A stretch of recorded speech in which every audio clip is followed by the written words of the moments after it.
సంబంధించిన అంశంలో మా పార్టీ స్టాండ్ మారదు అంటూ గట్టిగా చెప్తున్నారు అంబటి రాంబాబు గారు. ఇంతకీ అసలు మీ పార్టీ స్టాండ్ ఏంటి? ఏ విషయంలో మీ స్టాండ్ మారదు? ఈ తిరుమల లడ్డు సంబంధించిన అంశం విషయంలో ఏం మీ పట్టుదల అనేది విషయానికి వస్తే, ఇటు పక్క సిట్ కానీ, ఇటు పక్క సుప్రీంకోర్టు ఇచ్చిన సిట్ కానీ, ఇటు పక్క రాష్ట్ర ప్రభుత్వం ఎంచుకున్న సిట్లో కానీ అనేక అంశాలతో పాటు వీళ్ళు చెప్పినట్టుగానే ఎటువంటి కొవ్వు పదార్థాలు కలవపోయినప్పటికీ కూడా కల్తీ మాత్రం జరిగిందనేది ప్రధానంగా రాసుకొచ్చినటువంటి అంశం సిట్ విచారణలో వచ్చిన ఛార్జ్ షీట్లో. దీన్ని బట్టి ఏమంటారు? ఏంటి మీ పార్టీ స్టాండ్ ఏంటి? ముందుగా మెగా 9 వీక్షకులకి, ప్యానెల్లో ఉన్న పెద్దలకి, రహీం గారికి శుభ సాయంత్రం. మానవుడే మహనీయుడు, మనిషే దేవుడు, సత్యమేవ జయతే, ఓం నమో వెంకటేశాయ. లడ్డు గురించి మనం టాపిక్ మాట్లాడుకుంటున్నాం కాబట్టి తెలుసో తెలియకో కొన్ని తప్పులు దొర్లితే ఆ వెంకటేశ్వర స్వామి క్షమించాలని కోరుకుంటూ నేను ఈ టాపిక్ మొదలెడుతున్నాను. ఇక్కడ నేను ఒక విషయం అడుగుతున్నాను. ఈ టాపిక్ మొదలెట్టింది ఎవరు? తిరుపతి లడ్డూలో అంతకు ముందు తిరుపతి లడ్డూని ఎంతో భక్తి విశ్వాసాలతోటి, నమ్మకంతో అది మహాప్రసాదంగా ఈ విశ్వంలో ఉన్న హిందువులందరూ తిరుపతి లడ్డు ప్రసాదం నాకు దొరికితే బాగుండు అని చెప్పేసి తిరుపతి వెళ్ళి దర్శించుకోలేకపోయిన వాళ్ళు కూడా దర్శించుకోవడానికి వెళ్ళిన వాళ్ళకి మాకు లడ్డు ప్రసాదం తెచ్చి పెట్టండి అని చెప్పేసి రిక్వెస్ట్ చేసుకొని బతిలాడుకొని తెప్పించుకునే పరిస్థితి ఈ ప్రపంచంలో ఆ కలియుగ దైవం వెంకటేశ్వర స్వామి లడ్డుకు మాత్రమే ఉన్నది. అంతటి గొప్ప విశ్వాసం కలిగిన లడ్డు, ఆ దేవదేవుడు కలియుగ దైవం వెంకటేశ్వర స్వామి తిరుపతి క్షేత్రాన్ని అత్యంత హేయంగా, అత్యంత దుర్మార్గంగా, అత్యంత దారుణంగా, ఏ ఎంక్వైరీ లేకుండా, ఏ ఆధారాలు లేకుండా అధికారంలో ఉన్నామన్న అహంకారంతో ఈ రాష్ట్రాన్ని పరిపాలించేది మేమే అన్న దుర్మార్గంగా, ఎవరు మమ్మల్ని అడుగుతారు, మమ్మల్ని ఎవరు నిలదీస్తారన్న దీనితోటి దుగ్ధతోటి వాళ్ళు ఎటువంటి సాక్ష్యాలు, ఎటువంటి ఆధారాలు లేకుండా తిరుపతి లడ్డూలో బీఫ్ టాలో కలిసిందని చెప్పేసి, పంది కొవ్వు కలిసిందని చెప్పేసి సాక్షాత్ ఈ రాష్ట్ర ముఖ్యమంత్రి వర్యులు చంద్రబాబు నాయుడు గారు మాట్లాడటం అనేది దుర్మార్గమైన చర్య.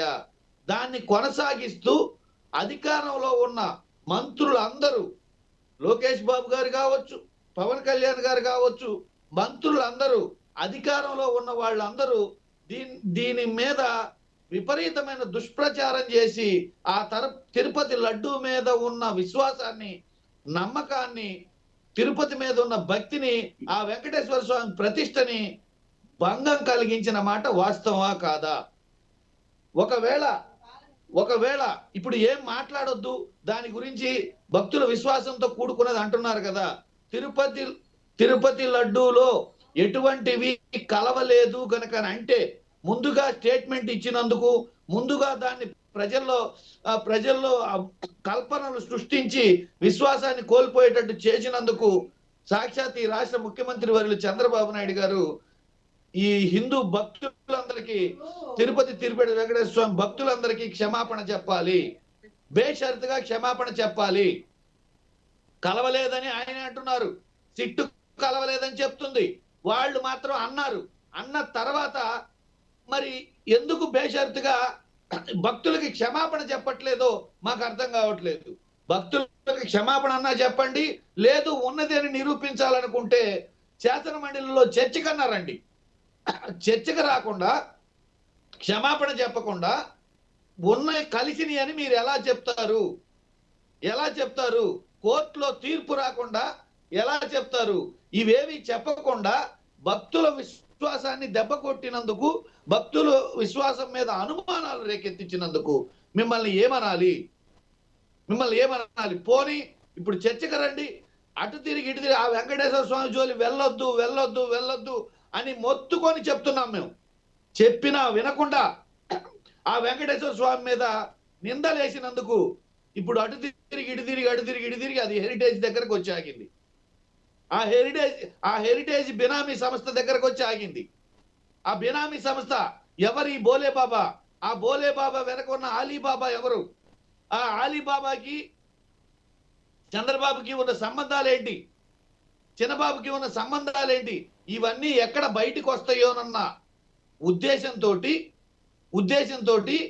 ఇప్పుడు చర్చకు రావట్లా. పోనీ చర్చకు రావట్లేదు కదా, క్షమాపణ చెప్పండి. మేము తప్పు మాట్లాడాము, రాజకీయ దురుద్దేశంతో మాట్లాడాము, అందులో ఏమీ కలవలేదు అని చెప్పండి. క్షమాపణ చెప్తే సరిపోద్ది కదా. ఎందుకు క్షమాపణ చెప్పట్లేదు? పోనీ కలిసిందని నిరూపించండి. దానికి కారణం ఎవరో దోషులు ఎవరో తేల్చండి, వాళ్ళని శిక్షించండి. అది చేయకుండా, ఇది చేయకుండా భక్తుల విశ్వాసాన్ని దెబ్బ కొడుతున్నారు. అసలు నేను స్ట్రైట్ గా ఈ దేశ ప్రధానమంత్రి నరేంద్ర మోడీ గారిని, అమిత్ షా గారిని, విశ్వ హిందూ పరిషత్ చైర్మన్ మోహన్ భగవత్ గారిని, ఆర్ఎస్ఎస్ నాయకుల్ని, అట్లనే ఈ వీళ్ళందరినీ, ఏది స్వామీజీల్ని, ఈ సనాతన ధర్మం పాటించే వాళ్ళందరినీ, భక్తులందరినీ, ప్రవచనకర్తలందరినీ నేను చేతులెత్తి మొక్కి వేడుకుంటున్నా. దయచేసి దీని మీద ఇన్వాల్వ్ అయ్యి అందరూ కలిసిందా కలవలేదా, కలిస్తే ఎవరు కలిపారు, వీటన్నిటిని వివరణ ఇచ్చి ఈ కథని ముగించాలి. అబద్ధాలు మాట్లాడినందుకు ఈ రాష్ట్ర ముఖ్యమంత్రి వర్యులు హిందూ భక్తులందరికీ, ప్రపంచవ్యాప్తంగా ఉన్న హిందూ భక్తులందరికీ బేషరతుగా క్షమాపణ చెప్పాలి. చెప్పితే ఇప్పటి వరకు చేసిన ఈ అధికార అహంకారంతో చేసిన ఇప్పటి వరకు చేసిన పాపం కొంతైనా దేవదేవుడు వెంకటేశ్వర స్వామి క్షమిస్తాడు. లేదంటే ఇది ఆ పాపం అంతటితో పోదు. చుట్టేస్తది, మిమ్మల్ని చుట్టేస్తది, ఉప్పెనలా చుట్టేస్తది. ఆ వెంకటేశ్వర స్వామి కన్ను తెరిస్తే ఎంతటి వాళ్ళైనా భస్మమైపోతారు. జాగ్రత్త.